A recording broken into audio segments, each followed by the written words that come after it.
नमस्कार दोस्तों, मेरा नाम डॉक्टर सौमिल मांडलिया है और मैं अहमदाबाद गुजरात में एक रीढ़ की हड्डी के और जॉइंट के एक्सपर्ट के तौर पर प्रैक्टिस कर रहा हूँ। दोस्तों, आज की तारीख में कोई भी ऑर्थोपेडिक जो सर्जन होते हैं या जॉइंट स्पेशलिस्ट होते हैं, उनके पास में मैक्सिमम जो मरीज़ आते हैं वो होते हैं घुटने के दर्द के साथ या फिर कमर दर्द के साथ। तो आज हम बात करेंगे कि घुटने के दर्द में जो भी मरीज़ आते हैं जिनका स्पेसिफिकली ये कहना होता है कि सर हमने बहुत सारे ट्रीटमेंट ट्राई कर लिए लेकिन लंबे टाइम से हमें कोई भी परमानेंट रिलीफ इसमें नहीं मिल रहा है, तो इसके 5 रीज़न्स मैं आपको इस वीडियो में बताऊंगा और उसकी ट्रीटमेंट के बारे में हम बात करेंगे।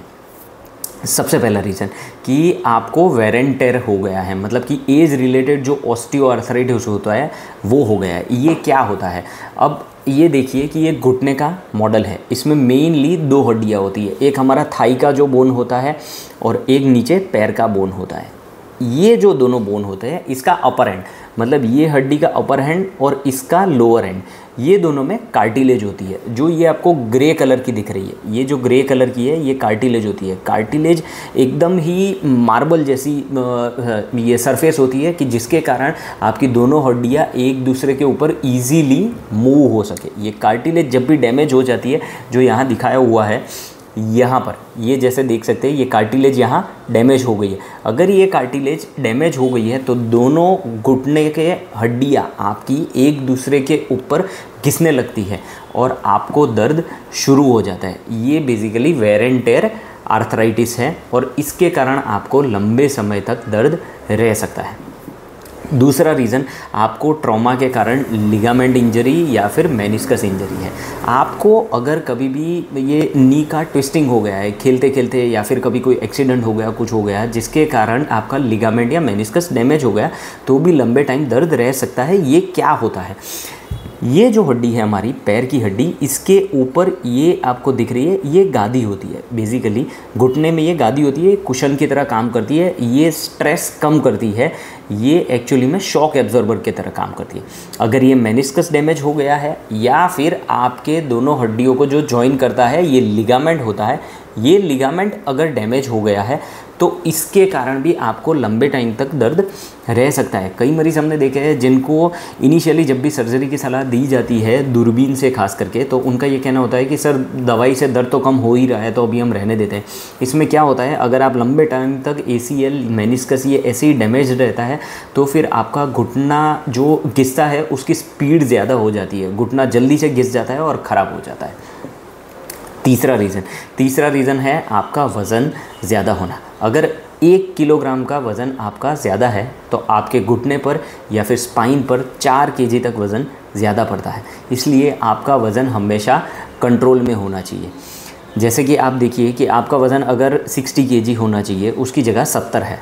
अगर 10 किलोग्राम का वज़न ज़्यादा है, मतलब आपके घुटने के ऊपर या फिर स्पाइन के ऊपर 40 केजी तक वज़न ज़्यादा पड़ रहा है, इनको स्ट्रेस ज़्यादा सहन करना पड़ रहा है। इसके कारण आपकी हड्डियाँ ख़राब हो सकती है और दर्द बढ़ सकता है। चौथा रीज़न है इनकम्प्लीट या इम्प्रॉपर ट्रीटमेंट।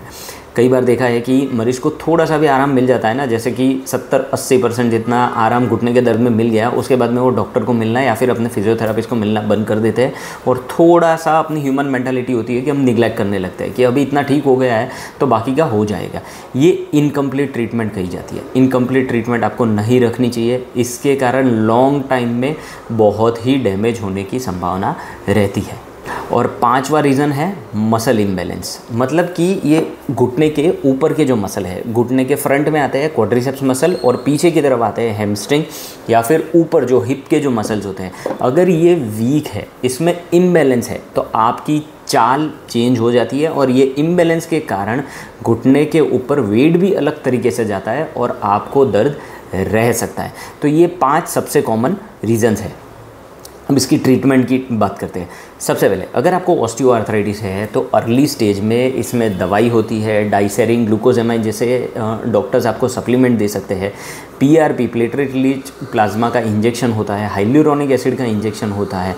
साथ ही साथ में फिजियोथेरापी, आप टारगेटेड फिजियोथेरापी एक प्रॉपर जॉइंट स्पेशलिस्ट या फिजियोथेरापिस्ट को मिल के कर सकते हैं, इससे भी बहुत अच्छा आराम मिल सकता है। अगर इन सब से कोई भी फ़र्क नहीं पड़ रहा है, आपकी एज भी ज़्यादा है, 55-60 से ज़्यादा है, तो आपको आपके डॉक्टर नी रिप्लेसमेंट की एडवाइस दे सकते हैं। अगर एक ट्रेंड सर्जन के द्वारा ट्रीटमेंट किया गया, रिप्लेसमेंट किया गया, तो इसके रिज़ल्ट्स बहुत ही अच्छे रहते हैं। दूसरा, ACL या मेनिस्कस की इंजरी है तो इसको लंबा नहीं खींचना चाहिए। आपको अगर दूरबीन से सर्जरी की सलाह दी गई है तो इसके बारे में आपको सोचना चाहिए, इससे बहुत ही अच्छा बेनिफिट मिलता है और लॉन्ग टर्म में आप डैमेज प्रिवेंट कर सकते हैं। तीसरा, इनकम्प्लीट ट्रीटमेंट या इम्प्रॉपर ट्रीटमेंट कभी भी मत रखिए। हो सके तब तक एटलीस्ट 95 या 100% तक रिलीफ मिले, उसके बाद में आप फिजियोथेरेपी कंटिन्यू कर सकते हैं अपने आप, लेकिन ट्रीटमेंट बीच में कभी भी बंद मत करिए। चौथा, वज़न हमेशा कंट्रोल में रखिए, तो आपके घुटने और आपकी कमर को आप बचा सकते हैं, ये बहुत ही ज़रूरी है। और पांचवा, अगर आपको मसल इम्बैलेंस है तो आपको फिजियोथेरापिस्ट को मिलना चाहिए। टारगेटेड फिजियोथेरेपी से आपके मसल की पावर अच्छी हो सकती है और आप ग्रेजुअली घुटने के दर्द से बाहर आ सकते हैं।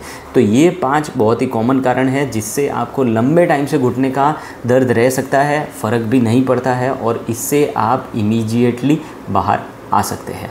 धन्यवाद।